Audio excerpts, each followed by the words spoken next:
గాంధీ జయంతి సందర్భంగా రాజ్ఘాట్లో ప్రధాని మోదీ మహాత్మా గాంధీకి నివాళులర్పించారు. గాంధీ ప్రభావం ప్రపంచవ్యాప్తంగా ఉందని, గాంధీ ఆశయాలను ముందుకు తీసుకెళ్లేందుకు ప్రయత్నిద్దామని ప్రధాని మోదీ పిలుపునిచ్చారు.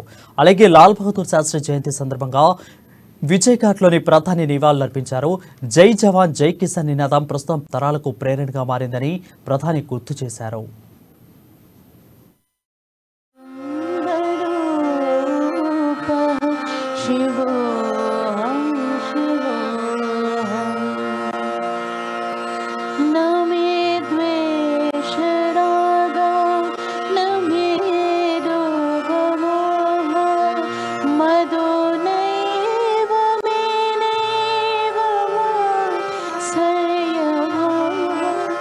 न धर्मो न चार्थो न कामो न मोक्ष चिदानन्दरूपः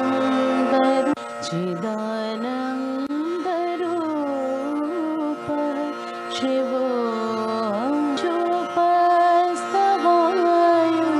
चिदानन्दरूपः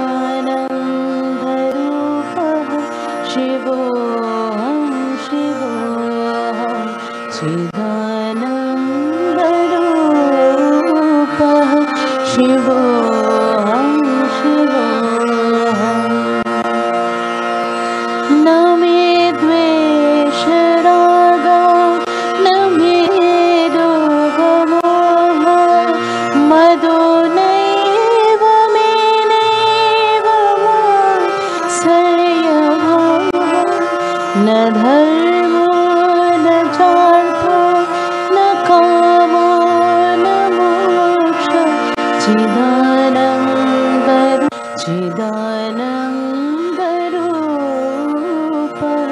शिवो